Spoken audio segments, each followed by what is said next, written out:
Have you ever walked into a room and immediately felt out of place? Well, it's time that you know you are not the problem, and there is a solution. Welcome to Room for Everybody, the podcast that celebrates diversity, promotes inclusive interior design strategies, and challenges the norms. I'm your host, Elizabeth Byler. Join us as we dive deep into the intersection of identity and design, listen to people's stories, and explore the beauty of our unique bodies. It's time to redesign our built environment in a way that shows we truly love and accept ourselves. Get ready to step into a world where everybody is celebrated because here, there's room for everybody. Hi, everyone. Welcome to another episode of Room for Everybody. Today, we're here with Shanna Stevens, and I am so excited to hear about what she has to share with us. So, Shanna, could you please introduce yourself a little bit further and share some of the identities that you hold? Yep. Hi, I'm Shanna Stevens. I am a single mother, and I parent to 5 amazing children, ages 25 all the way down to 11, and a grandbaby who's 5. So I get the full spectrum. And the way that I was talking about with taking the children shopping and what it's been like through the years from 25 years ago to now, just what the stores have changed like and how they welcome customers, how they think of who's shopping. As a single parent before, taking the children shopping was a mental prep. It's something that I had to kind of go through before I went and got to even get to the part of shopping and getting through the list. And I would choose my place of shopping based on how I could handle the children through the experience and through the space. And there are definitely stores that I would avoid because it would ensue that like chaos within the group. So finding a place where I could put a child on each hip through a belt loop and one up in the buggy and work my way through the system, whether it was a cookie to start with and a balloon at the end, knowing that I could get through the experience and not lose my mind by the end of it was the name of the game. Absolutely. Yeah. Grocery stores are definitely a place that we need to frequent semi-often to get our food. And when that isn't an easy process, I'm sure it becomes much more difficult to get the things that you need. Yes, it does. When it's, and they've got their, I think, own agenda before we've even hit the shop of what am I going to purchase? And they know which store I'm going to. But to a certain store where, maybe it's so overwhelming to us because it's such a large shop like a Costco where it's, we're going in and we're already overwhelmed. And then we bring these little people with us and that's just like twice as big than anything that we've dealt with. Yeah, the overwhelming feeling within a shop is something that I do avoid as much as possible. I'm willing to kind of invest more into the product because I know that the space is something that I'm paying for, not being overwhelmed being there. Right, absolutely. And I think that Costco is such an interesting example because something I've noticed is the lack of signage on places. I feel like even if I went now, I would feel a little lost and I kind of just have to wander every single aisle to find what I'm looking for. And I often lose the people that I'm with. It's a massive space that can be very confusing. Yeah. And it seems like there's even a small agenda as you're ping-ponging your way through. So you could find yourself, just ready for what's on the list. And then, there's that grab. And, all of a sudden we're over on the other side because we need something to go with that grab. And yes. Yeah. Those chocolate truffles get me almost every time. They're so good.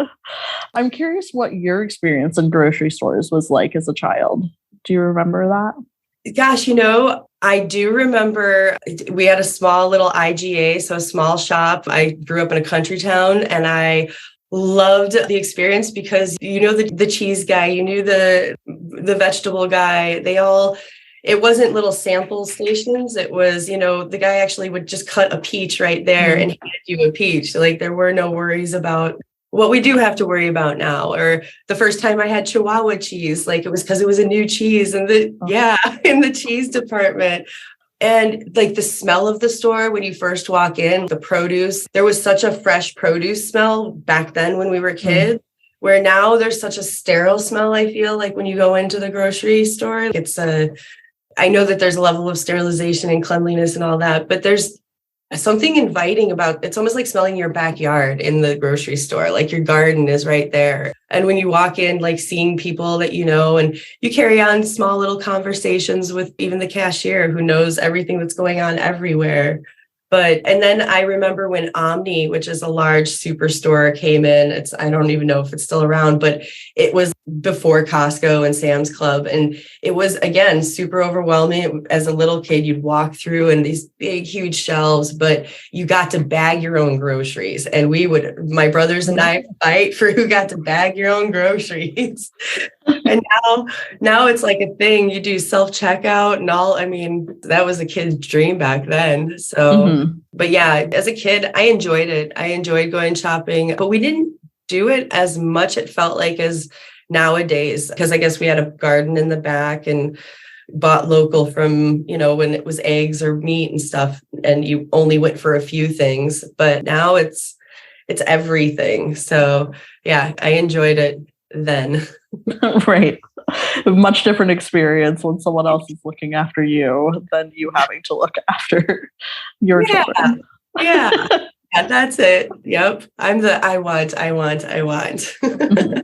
I remember when I would go grocery shopping, it wasn't something that I enjoyed, but to make it fun for myself, I think it was maybe Giant had these like coupon dispensers.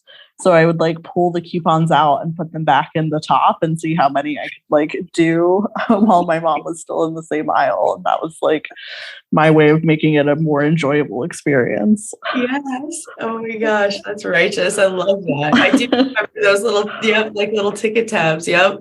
Yeah. You've also mentioned a few really interesting things. The smell of the grocery store, like how that's shifted. And I don't think I've ever thought about that before. Like when you walk in, and even when you're walking around the produce, like it's not a very strong scent at all. Not. Yeah, it's different now. Like even when you go to a farm stand, you still can kind of embrace that then smell.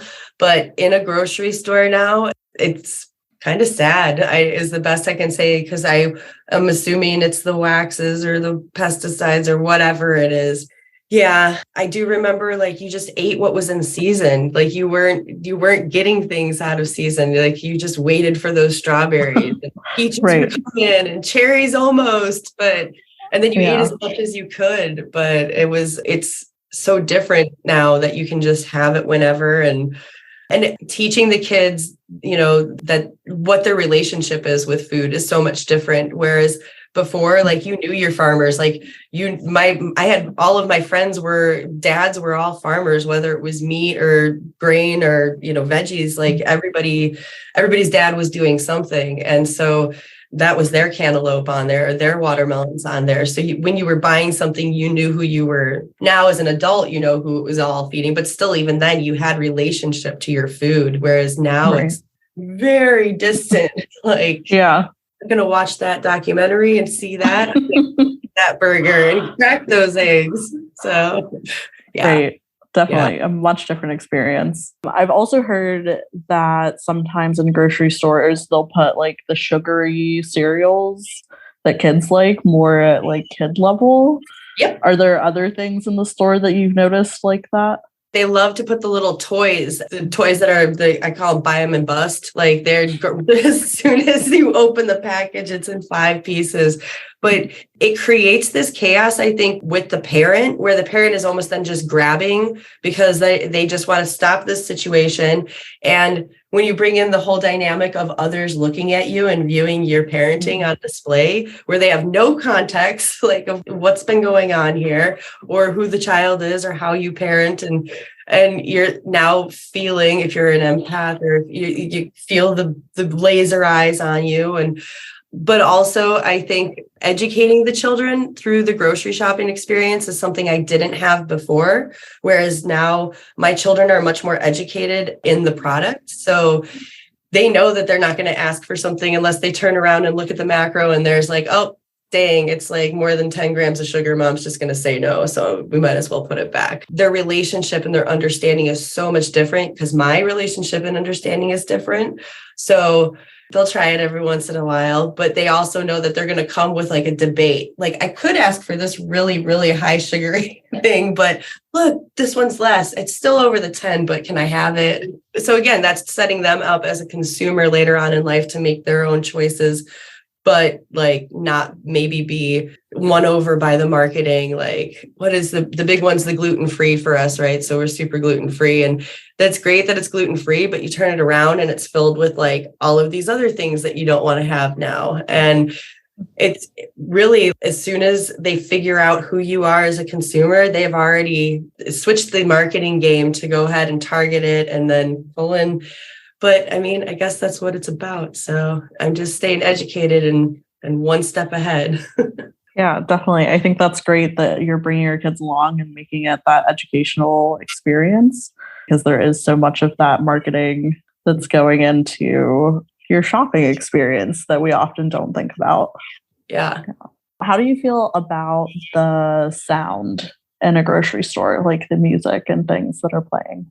So what's so funny for me is I generally tend to, music will be toned out unless there's something that I'm resonating with. And then I feel like the music's speaking to me. So I feel like there's this, but I do feel that music is definitely used to set the tones depending on where you're shopping and what you're shopping for.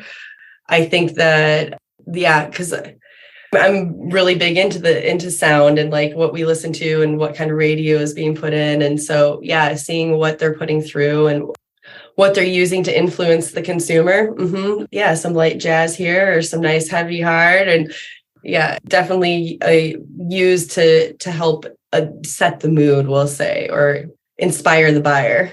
Mm-hmm. Yeah. That's a good phrase. Yes. What do you think are some things that grocery stores could implement that would be more kid friendly? I love that they had the little shopping carts where the kids could be included in that shopping experience, because I think that that's something that is, again, creating that future consumer, a conscious future consumer. But I think like allowing them to have their checkout experience is important. So catering to the children is 100% their experience. And I think they too dictate where you shop, because there's certain stores I can go to and my grandbaby specifically, she'll at Whole Foods say, it's one sort of shopping experience at Whole Foods. And she, knows where her things are, the things that they cater to kids. There's a little thing in the beginning that's for them. And she knows as long as she makes it to the end, there's that great seating area where we're going to sit with the pomegranates and eat them. So it's a much more casual experience for her. It doesn't feel rushed. Whereas if we go to a Safeway or an Albertsons, it's very get in, get out. We're getting this, we're getting that. You're blasted with the bakery usually right in the beginning and the cookies and all that. And it's just like, man, we couldn't. So that experience is definitely a big deal for me. Like, am I going to lose it before we even get to produce, or, are we going to make it at least to the seafood? So and again, I think just the feeling of the store, she's super sensitive to the feelings from, the Amazon Whole Foods. That feeling of the store is very natural, and there's a lot more daylight, whereas you go into the other stores and it's just fluorescent lighting and it's really rough around the edges. So I think it makes me want to get out of the store faster. So, right. Yeah. It is really interesting that more grocery stores don't resemble kind of that farmer's market feel, like more of that connection to food and where it's being sourced that you had mentioned earlier. Yeah, I think that would benefit even going to, we'll say like a Walmart as opposed to your local mercantile. Like Walmart started that way. They were a local small store, but then they became everything. And now we're going back to this, like, well, I want to know who made the everything. I want to see who made my shoes, who made my ladles for my soups. And I think that the small town country like feel of the store is like Sprouts really did a great job with giving you that feel. Like they tell you where everything comes from, if it's a local grower or not. But yeah, you would think that I think I do see a few stores in certain areas that maybe there's more money invested into their design, but like you'll go to one store in one town and it's just doesn't look like that. And you go to it in this town and it's like, really, this is a QFC? And like, yeah. So yeah, I think that if they know their market well enough, they bring that feel too. Yeah. Because there's some people I think that don't care. I think there's some people that maybe just don't even think about shopping. Right. Yes. Not one of those people. Yeah. Is there anything that you would want fellow shoppers to know as a single parent with children in grocery stores? Things that are helpful, not helpful? They're probably just hungry and tired, and that's why they're screaming. We're not like beating them, like withholding like their greatest treasures in life and their will to live. It's just a blow up. Like they'll get over it. Yeah, I think that's mostly just, do you remember being a kid? Do you remember wanting that? Do you remember nobody hearing you? And then I think too, like, I'm a single parent. Like, I always said too, like the grocery store is where I would go to pick up men because I'd go to the store that I like to shop at for the type of food I like to eat. I've got that out of the way. You're like, same, we're good. Yeah, that's why the produce department used to be where you met people, I think. Right. Yeah. Both reaching for the same cabbage. Oh, yes. But yeah, I would say we're all just in it together, man. Yeah. Definitely. Yeah, for sure. Any final thoughts about spaces and children and grocery stores? Little humans are just waiting to be big humans. So let's help them get there and feel good along the way. Yeah. Absolutely. Yeah. Great. Wonderful. Well, thank you so much for being here and for sharing your thoughts. Thank you. Really appreciate it. Thank you so much for having me. Thank you. Dear listener, thank you for joining me on today's episode. This podcast is produced by Eden Environments, an inclusive and sustainable interior design firm. Our human-centric design strategy creates spaces that are fat and neurodivergent friendly, trauma-informed, and sustainable. If that sounds like what you need, contact me through Eden's website to get started. For the latest updates, sign up for emails and follow along on your favorite social media platform.